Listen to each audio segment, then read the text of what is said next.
Oke, selamat datang teman-teman di video Liberamentis. Ini adalah sesi ketiga dari seri diskusi. Kali ini saya akan membahas dengan narasumber tentang filsafat. Lebih tepatnya yaitu tentang mazhab filsafat Stoicisme. Dan saya kebetulan telah hadir di video ini yaitu narasumber yang mana dia adalah seorang orang yang tertarik dengan filsafat Stoicisme.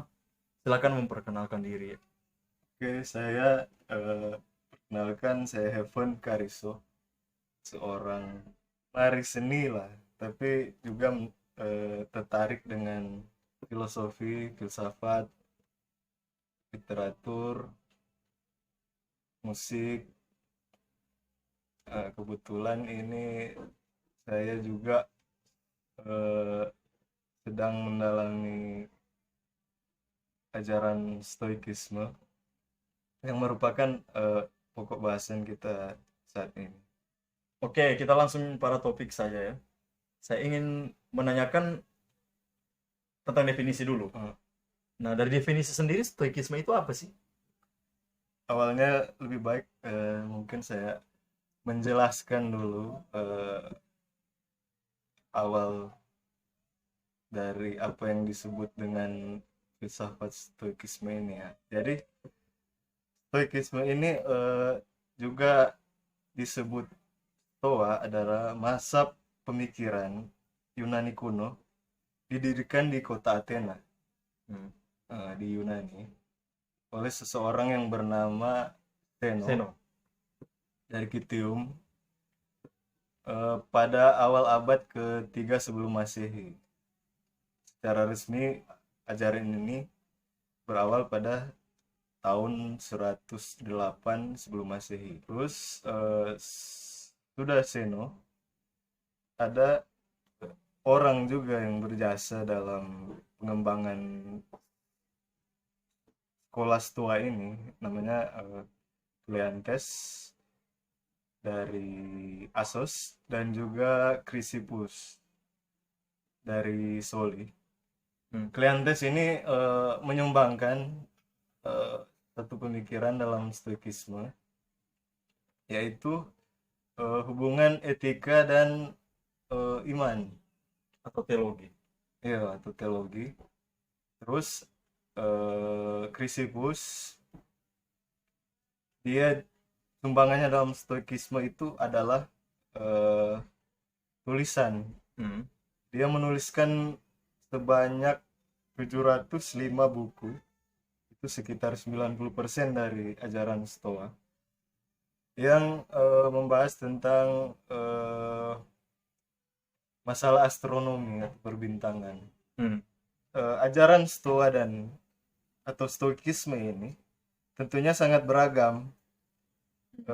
Ada macam-macam, tapi kita bisa simpulkan bahwa pijakannya sebenarnya itu adalah meliputi tentang perkembangan logika yang terdiri dari retorika dan dialektika, baru ada fisika, etika, Hmm.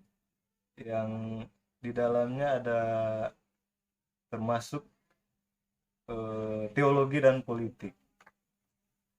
Pandangan yang banyak mencolok di aliran stoikisme itu eh, dia lebih cenderung ke masalah etika, yang bagaimana manusia itu memilih sebuah sikap hidup, istilah Yunaninya apatheia, Hmm. yang bermakna bahwa kita harus hidup pasrah Apa? eh, atau tawakal dengan kondisi kehidupan, dan menerima eh, keadaannya di dunia ini. Terus sikap tersebut ini yang menjadi tolak ukur dan menjadi yang dianggap menjadi kemampuan tertinggi dari segala hal yang dianggap oleh stoikisme itu sangat penting.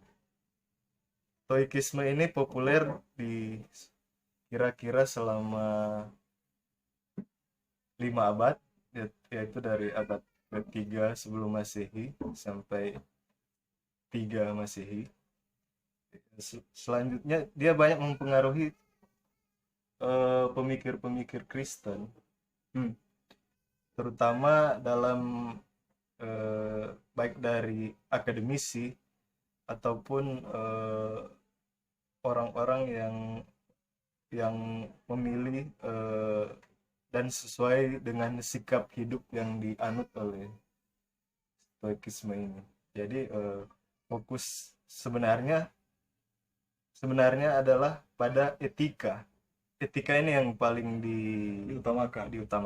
Terus kenapa dia berhasil dan berpengaruh? Karena relevansinya dengan kondisi masyarakat, pemerintahan, ataupun sikap-sikap hidup masyarakat pada masa itu. Proses-proses perkembangan Stoikisme ini dalam tiga babak sejarah. Itu pertama Stoikisme antik, Yang awal-awalnya, yaitu pada abad keempat sampai 3 sebelum Masehi. Tokoh-tokohnya adalah Zeno dari Kition. Dia adalah pendiri pertama dari aliran Stoikisme ini. Terus ada Kleantes dari Assos. Dia kepala sekolah Stoa kedua. Terus ada Chrysippus yang saya sebutkan tadi dari Zoli. Dia kepala sekolah ketiga dari aliran ini. Periode Stoikisme ini dimulai dengan ajaran Zeno di Athena pada tahun 294 sebelum Masehi dan berakhir dengan kematian Kaisar Marcus Aurelius yang tentunya sudah cukup dikenal di masa waktu itu. Di bagian utara Agora atau pasar di Athena, dia kebanyakan mengajarkan ajaran-ajarannya di Stoa itu, atau artinya teras. Dari situ dikenal para pengikutnya ini disebut Stoa, karena memang tempat mereka mengadakan diskusi atau pengajaran tentang filsafat ini memang di Stoa ini, di teras. Nah, itu babak pertama dari sejarahnya. Kemudian ada babak kedua, itu yaitu medio-stoikisme atau stoikisme pertengahan. Yaitu di abad kedua sampai 1 sebelum Masehi. Fase ketiga dari perkembangan stoikisme ini kita bertemu dengan stoikisme imperial atau neo-stoikisme. Ada tokoh-tokohnya yang cukup kita kenal juga, dari Cicero, kalau yang sudah mengerti dengan aliran ini, ada tokoh Cicero, terus Cato the Younger, Seneca yang sudah banyak orang tahu. Dia itu penasihat dari Kaisar, anaknya Agrippina ini, yang mungkin orang sudah tidak asing. Anaknya ini bernama yang kita kenal Kaisar Nero. Nah, Kaisar Nero ini waktu kecil itu dididik oleh Seneca yang otomatis adalah seorang stoik, pengajar stoik. Namun karena kita mengenal Nero kan adalah seorang yang berbeda jauh dari mazhab tersebut. Jadi ya itulah ada semacam kontradiksi. Kemudian juga ada tokoh Musonius Rufus, Rubelius Plautus, Resia Paetus, dan juga Epictetus yang cukup dikenal di masa ini. Dan terakhir ada Marcus Aurelius. Setelah dia meninggal, terus aliran ini mengalami kemunduran. Jadi dari Marcus Aurelius, terus aliran ini Ya, ya. Marcus Aurelius inilah yang terakhir menjadi penutup dari sejarah sejarah mazhab ini. mazhab Stoikisme. Setelah dia lama baru ajaran ini mengalami kebangkitan kembali di Eropa. Banyak yang bertanya bagaimana asal mula Stoikisme atau paham Stoa ini. Itu ada seorang pedagang yang bernama Zeno. Oh ya, jadi dari Zeno ini. Dia Ini sebenarnya awalnya dia ini ya. dia ini pedagang sebenarnya sebelum dia menjadi Sebelum dia pemazhab, jadi sebelumnya dia pedagang. dia pedagang. Dia itu pedagang kaya dari Pulau Siprus itu. Jadi dia menumpang kapal melewati laut Mediterania atau laut tengah. Dia awalnya dalam perjalanan untuk perdagangan di kotanya apa ini Phoenicia ini ada satu stok komoditi yang sangat mahal, bahan tekstil, pewarna tekstil yang dia perdagang, yang mau dia coba jual di daerah-daerah lain. Dia melakukan perjalanan kapal ini. Pewarna ini waktu itu memang berharga sekali harga.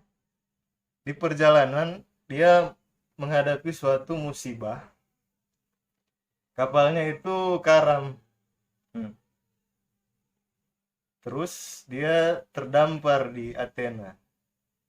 Jadi kita bisa bayangkan kesialannya dia, kehilangan barang dagangan, harta karun yang dia sudah perjuangkan untuk dijual. Iya. Terus dia Karam. terdampar di terkatung-katung dan menjadi gembel di kota Athena yang bukan rumahnya. Terus satu hari dia mengunjungi di Athena ini.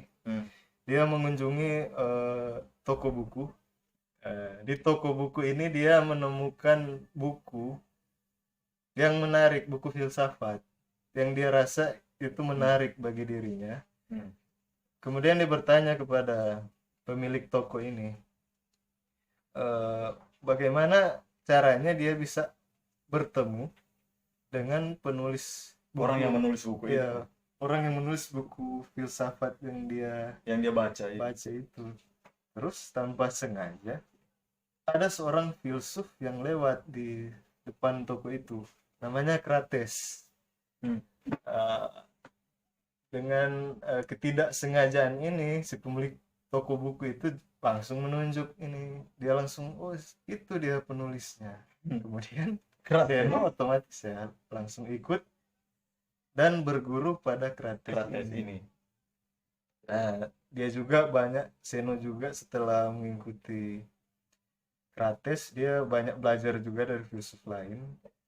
Lalu dia perlahan sering waktu mulai mengajarkan filsafatnya sendiri. Awalnya kan dari Yunani. Terus dia merambah ke keajaiban Romawi. Kemudian Stoikisme mengalami kemunduran sejak Kristen mulai dianggap sebagai agama resmi dari Roma. Nanti dia muncul kembali sekarang di abad 21 setelah banyak pemikir-pemikir dan juga pembicara yang mulai menggali kembali tentang filsafat ini. Salah satunya yang terkenal adalah William Irvine, Tim Ferriss, terus ada Ryan Holiday dan Massimo Pigliucci. Mereka rajin membuat konten-konten total di media sosial ataupun YouTube ataupun artikel-artikel yang membahas lengkap tentang stoikisme. Oke, tadi penjabaran dari Heaven soal definisi sekaligus sejarah stoikisme ini berkembang dan lahir.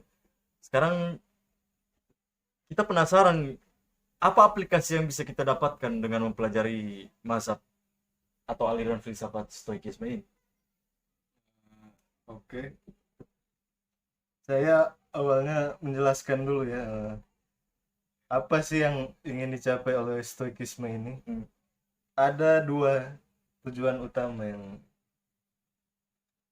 mazhab ini utamakan, yaitu pertama mengendalikan emosi negatif. Jadi kita harus hidup bebas dari emosi negatif. Itu pertama. Contohnya emosi negatif ini seperti rasa marah, cemburu, rasa iri, dendam, curiga, baper, banyak hal galau. yang merugikan Ya, individu itu yang itu merugikan awalnya yang menjadi sorotan tujuan dan tujuan. apa yang ingin dicapai oleh aliran ini. Tujuannya itu mendapatkan hidup yang tentram, dan ketentraman ini hanya bisa dicapai dengan bagaimana kita bisa mengendalikan apa yang hal-hal yang otomatis bisa kita Memicu. kontrol, bisa kita berfokus pada apa yang bisa kita hal kontrol, yang bisa kita kontrol atau kendalikan. Itu tujuan awalnya. Terus yang kedua yaitu mengasah bagaimana cara kita untuk mengasah kebajikan, atau yang istilah trennya di masa ini itu virtue. Kebajikan yang artinya kebajikan atau keutamaan. Dan virtue ini yang paling penting di ajaran ini terbagi dalam 4 kategori. Wisdom, kebijaksanaan, terus ada justice, keadilan, terus ada courage atau keberanian, dan yang terakhir temperance atau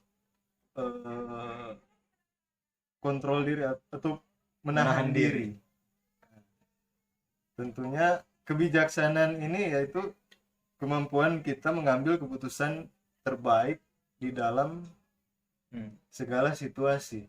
Itu tadi kan wisdom. Terus ada wisdom. Terus ada justice, yaitu bagaimana kita adil terhadap orang lain. Kita memperlakukan orang itu secara adil dan jujur. Terus ada ketiga courage atau keberanian, bagaimana kita berbuat benar dan berpegang pada nilai-nilai prinsip kebenaran.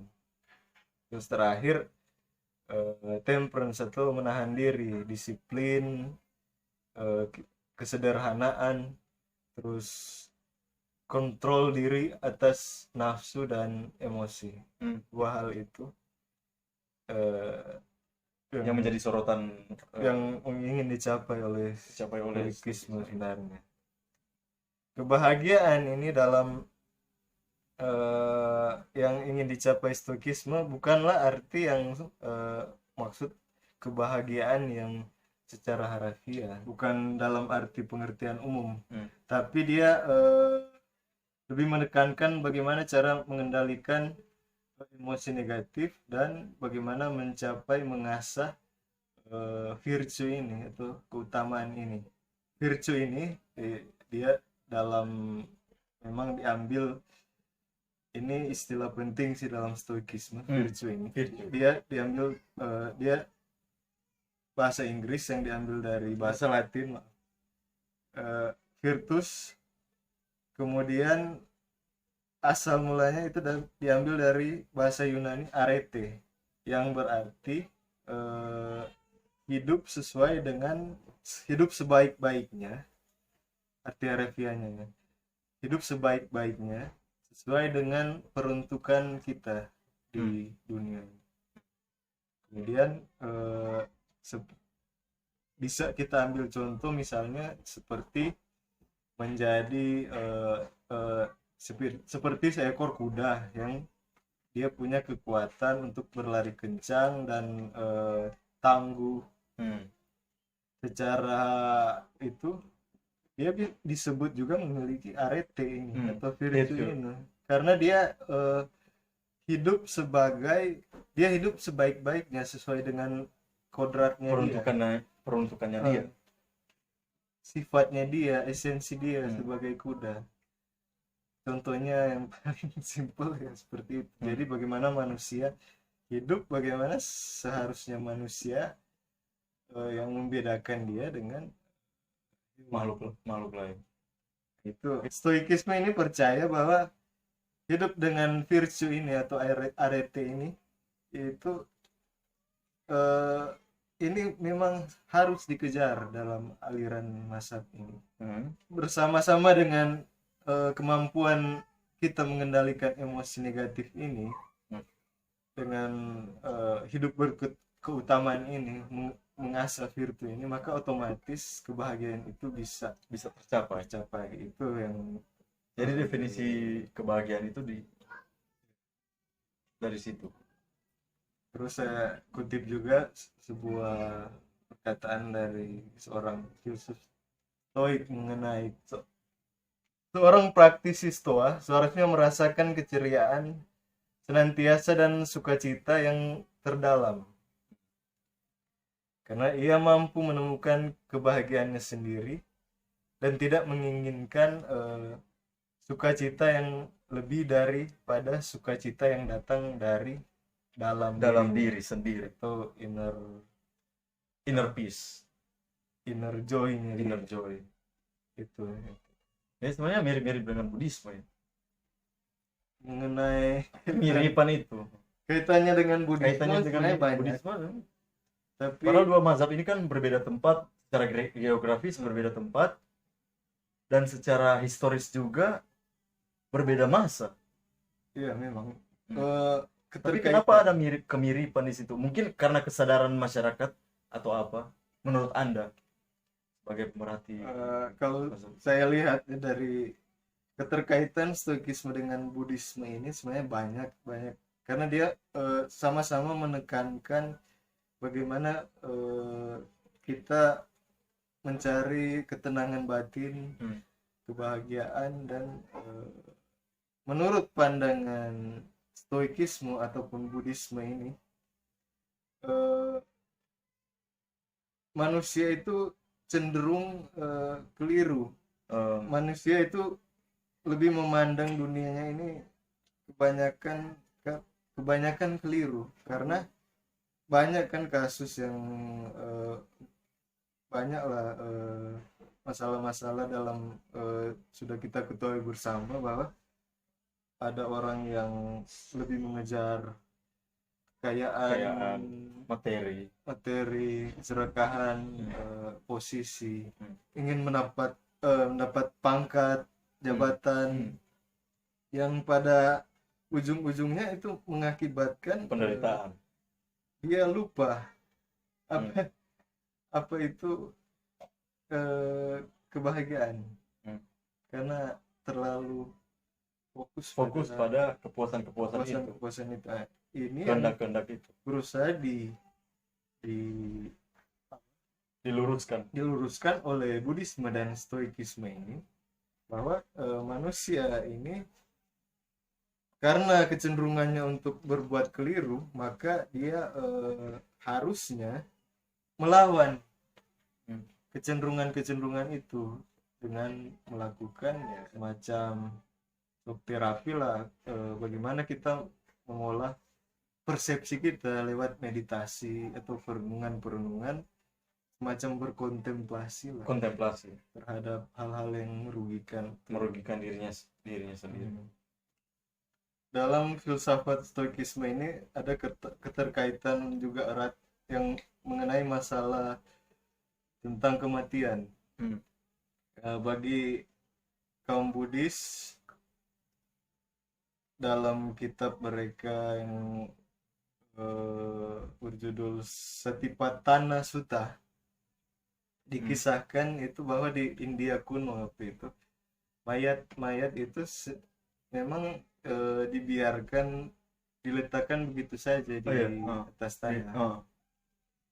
Terus orang bisa mengamati dengan bebas proses proses pembusukan mayat itu. pembusukan mayat Entah ini. itu dimakan oleh hewan atau Di teks kitab Buddha ini menceritakan bagaimana mayat ini dari mengalami pembusukan sampai membekak, terus dipenuhi cairan, kemudian dia dimakan belatung, sampai hanya tersisa tulang dan akhirnya jadi serpihan-serpihan debu.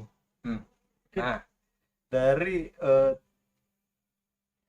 teks Buddha ini, perenungan ini begitu dalam tentunya, dan mereka menyadari bahwa para biksu-biksu ini yang mendalami kitab tersebut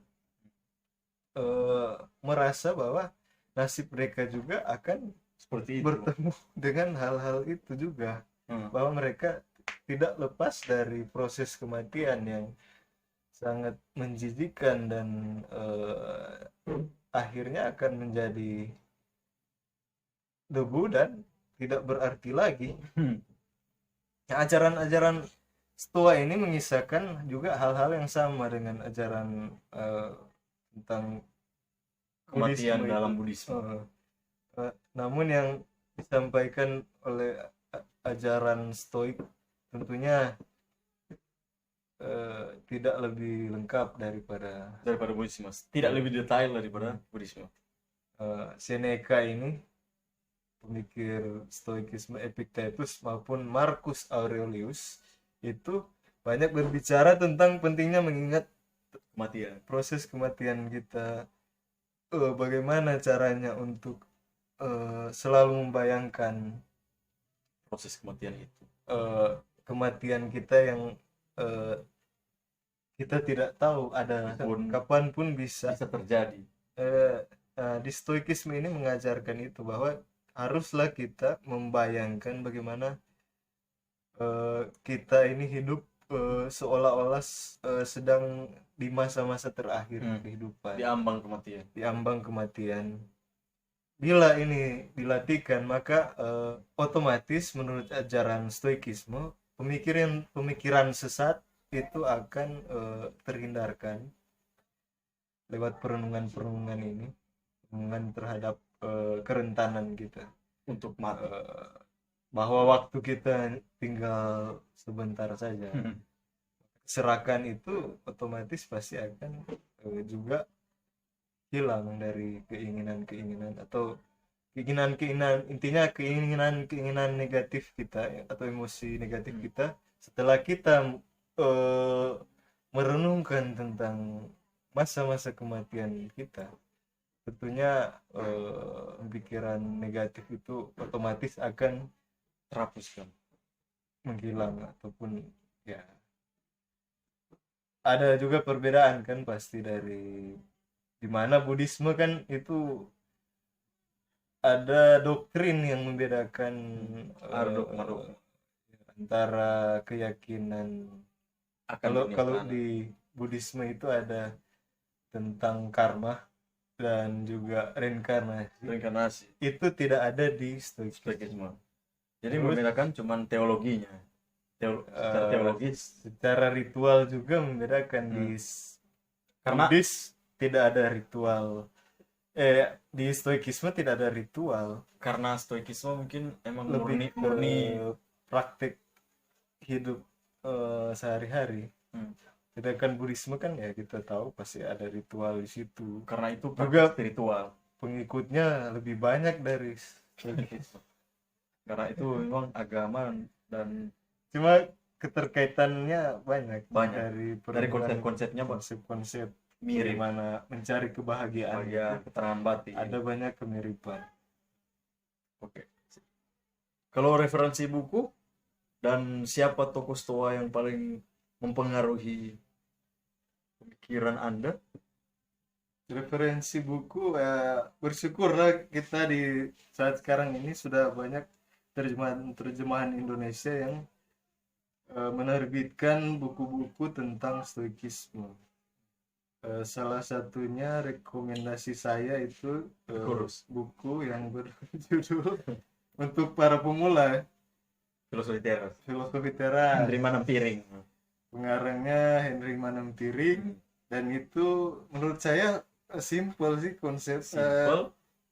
Bagi anda-anda yang ingin mengenal Belajar stoikisme, bagi para pemula yang ingin mengenal mazhab tersebut, di buku ini secara lengkap menyabarkan semua tentang apa sih ini stoikisme, apa juga praktek-praktek praktis yang bisa kita terapkan di kehidupan sehari-hari. Dan buku ini dirangkum atau dikonsepkan secara simpel dan bisa dimengerti Sederhana, oleh bisa dimengerti. baik anak muda ataupun orang tua. Dan saya juga banyak mengetahui tentang stoikisme awalnya di buku ini. Terus ada buku-buku stoikisme juga yang lebih detail lagi. Itu buku terbitan Canisius, judulnya Ataraxia, bahagia menurut stoikisme, yang ditulis oleh Romo Setio Wibowo. Dia ini pengajar filsafat di salah satu sekolah tinggi filsafat di Jakarta.